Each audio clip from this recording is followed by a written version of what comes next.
Here are 3 new typewriters I have got past weekend.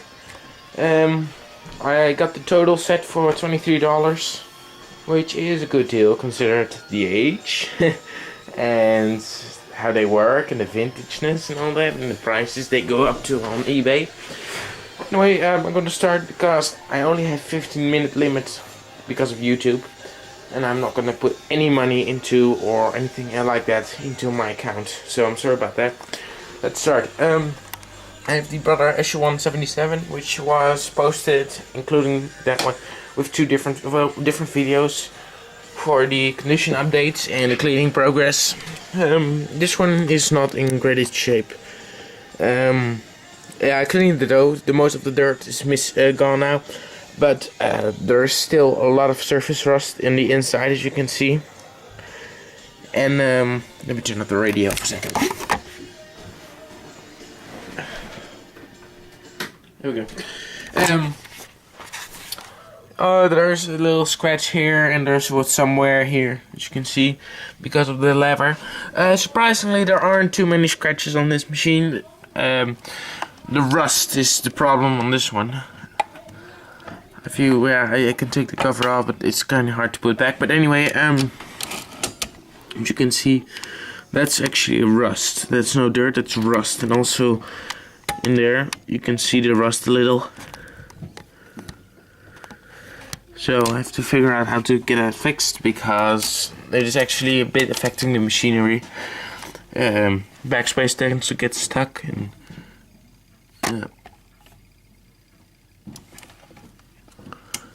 but I'm still working that out because, well, it's a nice little machine, you know, it's not that old, it still has a lot of years to come.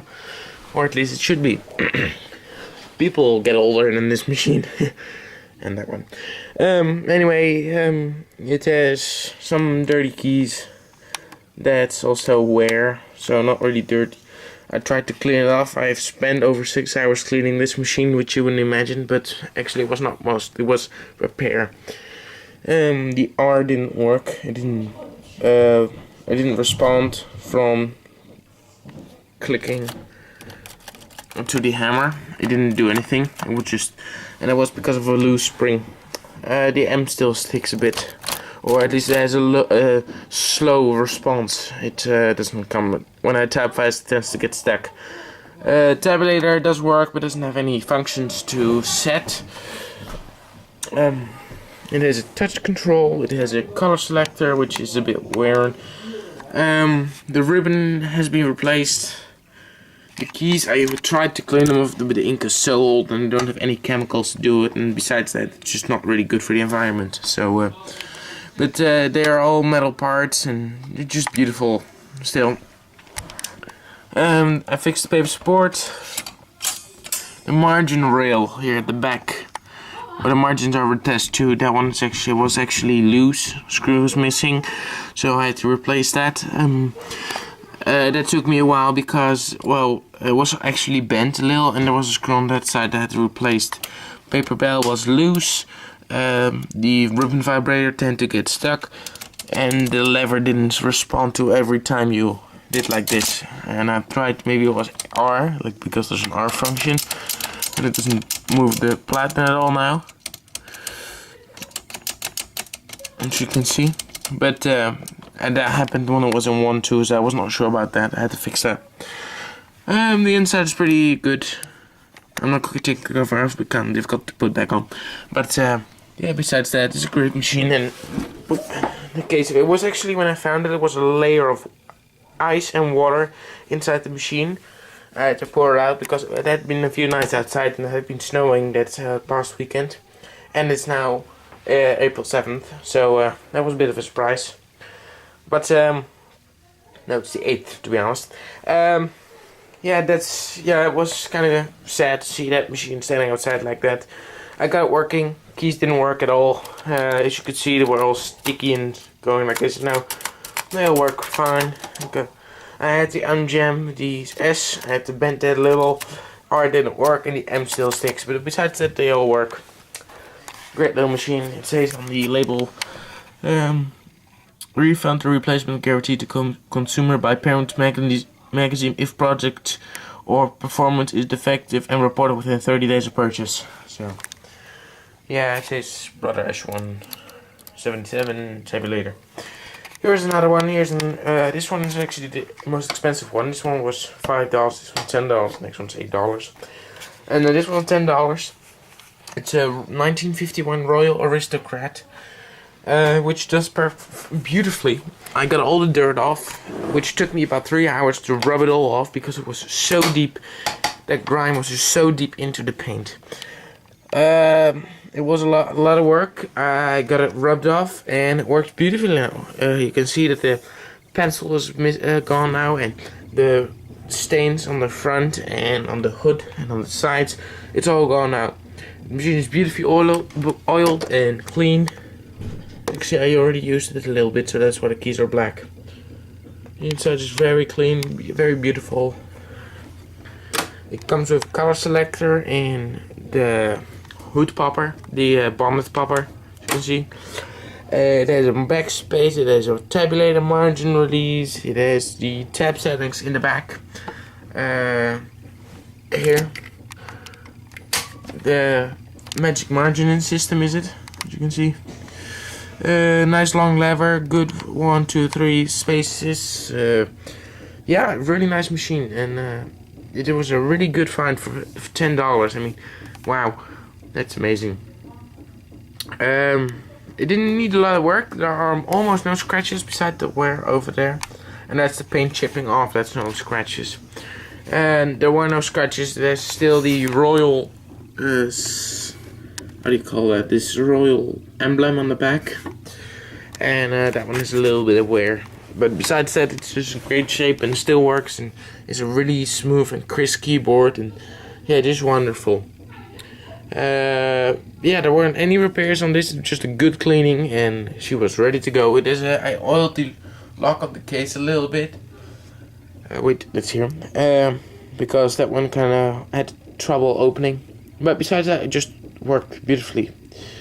The case, you can see that it's starting to bubble a little bit. So air is under there. I don't know how to fix that. I'm just leaving it now. But besides that, the case is still in great shape. And yeah, it was a really great find. This one I found outside, and the next two I found inside on top of each other. This one was on the bench outside, wet. And yeah, for $23, that's amazing that you get all this. Keys are still in great shape. Yeah, this is one of the best deals I had in a long time. You see Royal, really nice. Aristocrat.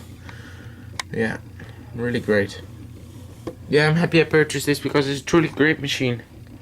Alright, now the special one for last. The oldest one. Let's see, let me move it over a little. It's a 1935 Underwood Champion portable typewriter in great shape. As you can see, this is it. I got this one for $8, and I think that's a wonderful deal. When I found it, the ribbon was pulled out and all over it. There was a lot of dirt behind the keys here, and the cover was just you couldn't read the keys most of it because of the dirt. I had to actually scratch it a bit out, the letters. But she's in beautiful shape now. She came with all. I believe there are supposed to be 4, but I got the machine with 3 tabulator settings. As you can see, those are little keys that you put on there, and yeah, there's supposed to be caps for these. Unfortunately, I don't have them with. You can see where they're supposed to plug. Unfortunately, I didn't come with that, so I don't have the caps for it. But besides that, just wonderful. When I found it, the space bar didn't work. There seemed to be a trouble with that. And backspace didn't work. The spacebar was an easy fix. Just take out the typewriter and it goes fixed. Backspace was a little bit trickier, but no, it was not the backspace. It was the tabulator. Sorry. I will show you that in a minute how that was supposed to go. There's little. The platen is still in great shape. You can still see the printing of my nail in it. There was a bit of trouble with the keys and the rubber here. Actually, especially I still have the rubber on this machine because most of my most Underwood Champions I've seen, this is already gone and missing and worn. What you see, there's actually a little bit that's coming off, because it is coming off. This machine hasn't been used or touched in a while. Well, that's better. Anyway, they was so old that it got misformed and was actually preventing the keys from hitting paper, so I had to take that piece off because these keys just wouldn't move, and they do now. There's almost, there's a little bit of wear on some spots, but it's just for its age, it's in great shape. I found the original Underwood spools for it, so that's great. It has the color selector, it has a foldable lever. Yeah, just wow, it works great. I can give you a typing sample if you hold on. There's a piece of paper on my desk.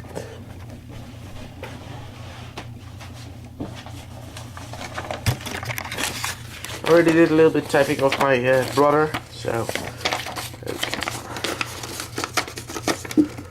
kind of difficult to do with one hand, but still work out. That was a bit too rough, but sorry. Okay.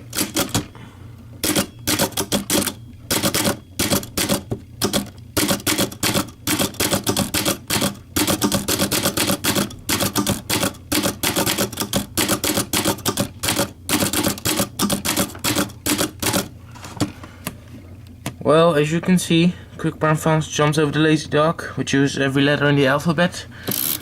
Great working, great machine. I found this one, same machine, in a antique shop, and they asked $125 for it, and I got this one for $8. So I think I got a pretty good deal on this one.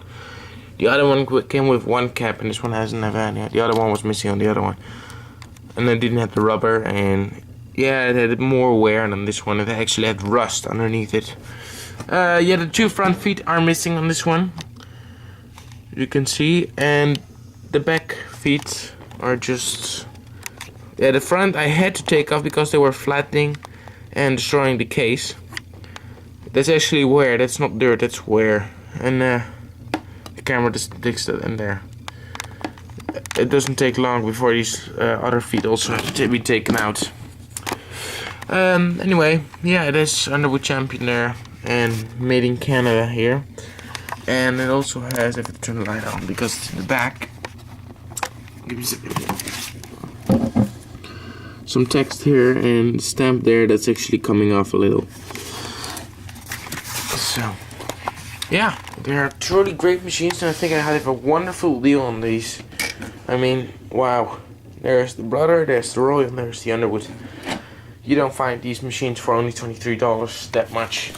So yeah, you get them for free if somebody gives you a massive present, but still, I think it's a wonderful deal, and I want to thank you for watching. Oh, by the way, I probably won't be posting for a while now because, well, I'm gonna spend more time on my machine, just like really collecting and all that and cleaning them. So give me a week or about that, and then I will post another video. Yeah, okay. Anyway, thank you for watching, and I have to end this video because I'm not gonna be able to do it under the limit. Bye!